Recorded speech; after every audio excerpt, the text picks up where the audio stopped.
எனக்கு சினிமாவுக்கும் ரொம்ப தூரம். எங்கள் அப்பா சினிமாவுக்கு டெட் அகெயின்ஸ்ட்டு. நான் 12வது வரைக்கும் மொத்தமாகவே 4 சினிமா தான் பார்த்துருக்கேன். சினிமாவும் தெரியாது, எனக்கு ஒன்றும் தெரியாது. பட் காலேஜ் போனதுக்கு அப்புறமேல் கொஞ்சம் இன்ட்ரெஸ்ட் வந்து பார்த்தேன்.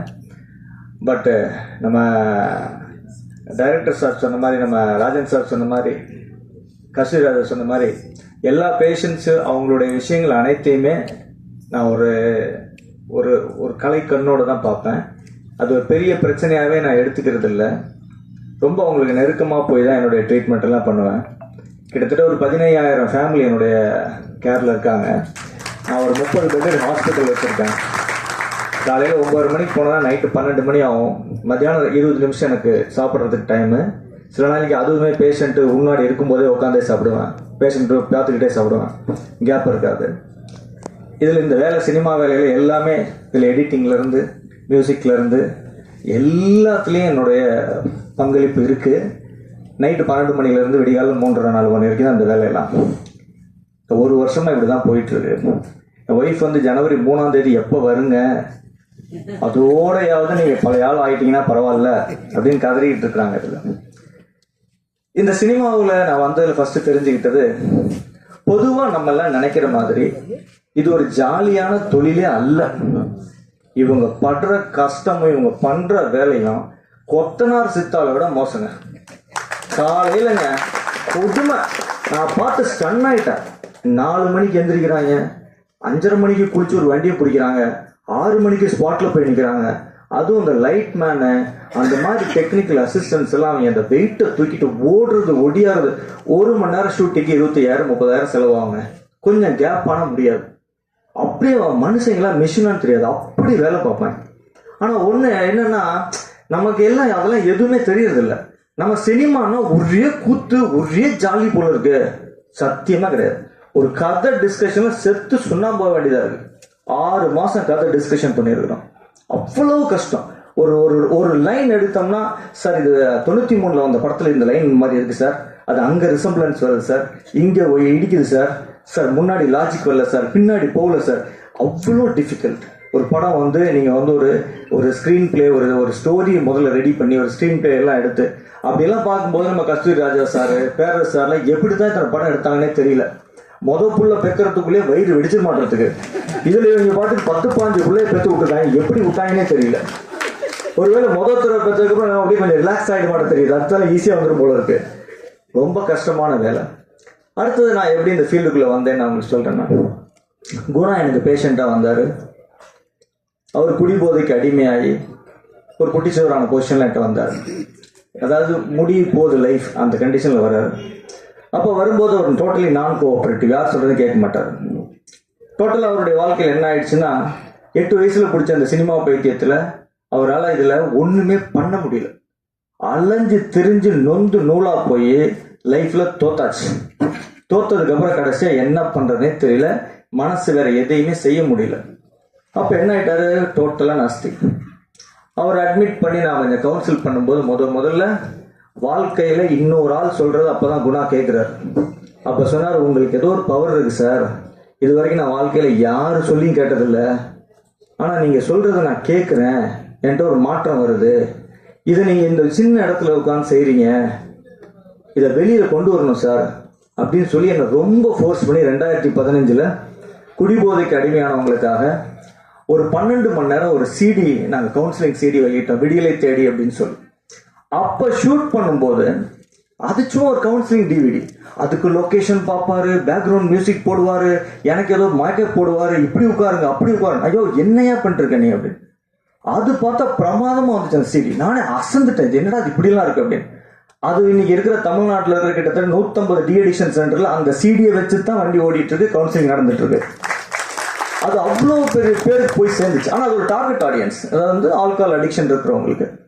அப்போ ஒரு ஷார்ட் ஃபிலிம் ஒன்று பண்ணோம். அந்த ஃபிலிம் பண்ணும்போது தான் எனக்குள்ள இருக்கிற திறமை எனக்கு தெரிஞ்சது, என்கிட்ட திறமை இருக்குதுங்கிறது அவருக்கு தெரிஞ்சுது. அவர்கிட்ட எப்படி திறமை இருக்குன்னு நான் தெரிஞ்சுக்கிட்டேன்னா, ஃபர்ஸ்ட் டைம் அவர் என்கிட்ட ட்ரீட்மெண்ட் எடுத்துட்டு போய் நல்லானதுக்கு அப்புறமேல ஒரு பென்சில் டிராயிங் எனக்கு போட்டு கொடுத்தாரு. என் ரூம்ல என்ன இருக்கு, அது அங்கேயே இருக்கான்னு வரும்போதெல்லாம் செக் பண்ணிக்குவார், மாத்திட்டேன்னா இல்லையான்ட்டு. அவ்வளோ பிரமாதம். அவங்களை யாரை பார்த்தாலும் ஒரு 2 hours 3 hours அப்படியே நேரில் பார்த்து பென்சில் டிராயிங் போட்டு கொடுத்துருவார். அருமையாக கவிதை எழுதுவார். ஃபென்டாஸ்டிக் ஷார்ட் ஃபிலிம்ஸ் எடுத்திருக்காரு. எதையுமே ரொம்ப ஹார்டா சொல்ல மாட்டார்.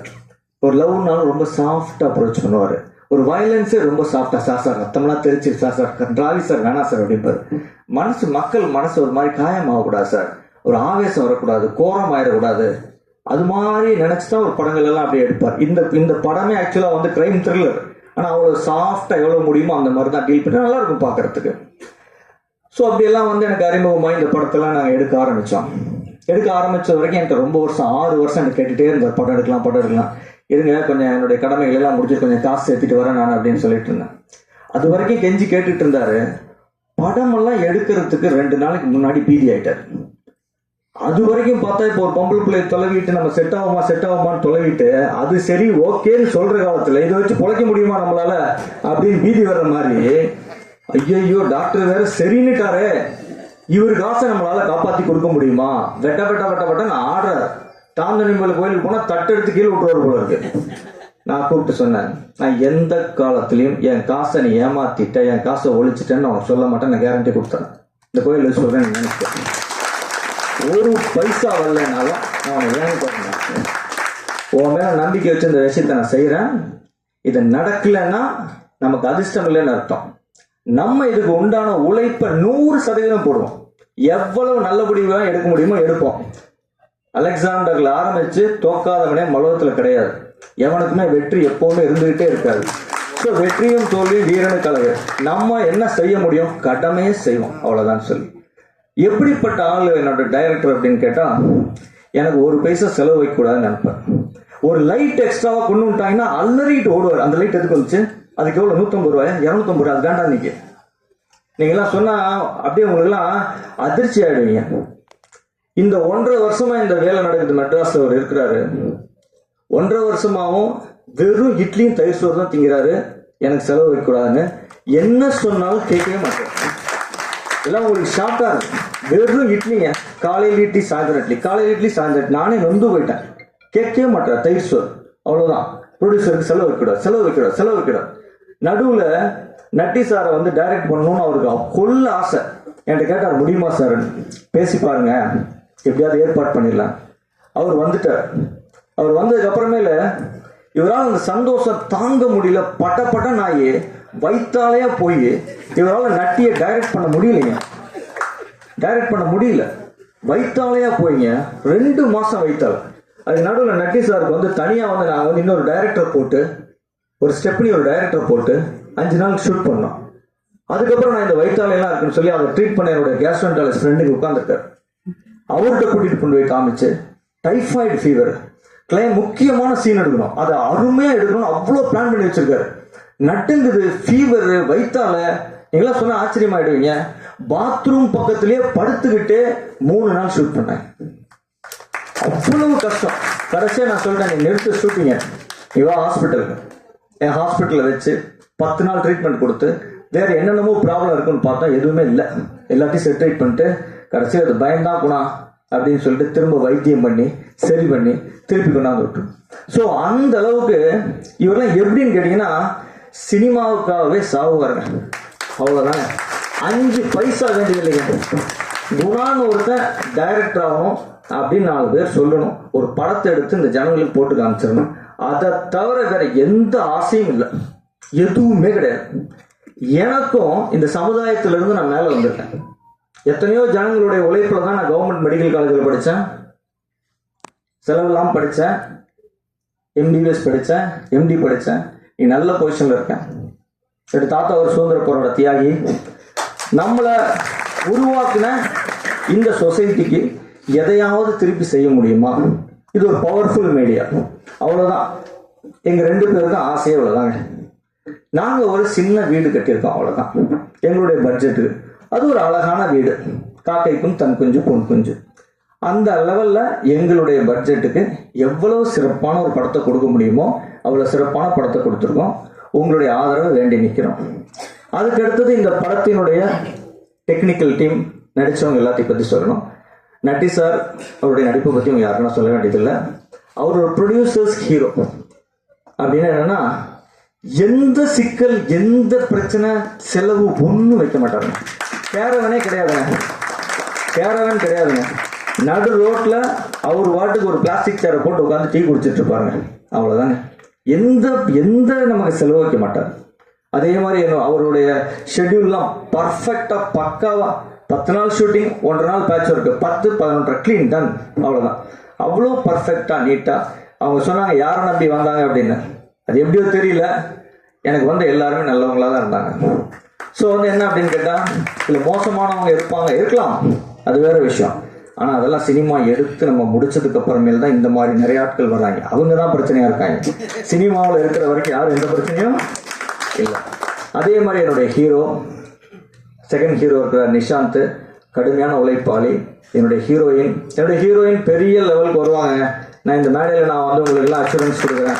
ஃபென்டாஸ்டிக் ஆக்ட்ரஸ், பயங்கர பர்ஃபெக்ட்.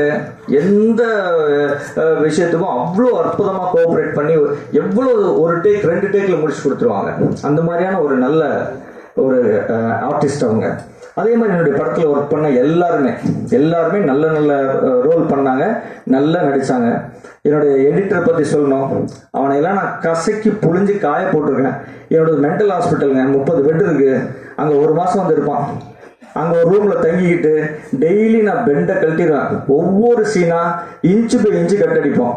சார் இப்படி வச்சா நல்லா இருக்காது சார், பெய்யா எனக்கு இதாயா பிடிச்சிருக்கு சார், இது வச்சா டெக்னிக்கலாக இது ரைட், இந்த ஆக்சிஸ் அந்த கதையெல்லாம் சொல்லாத, இந்த சீன் எனக்கு பிடிச்சிருக்கு, நான் சாதாரண ஆள், எனக்கு பிடிச்சிருக்குன்னா எல்லாருக்கும் பிடிக்கும், நீ டெக்னிக்கலாகவே பேசிட்டு இருக்காத.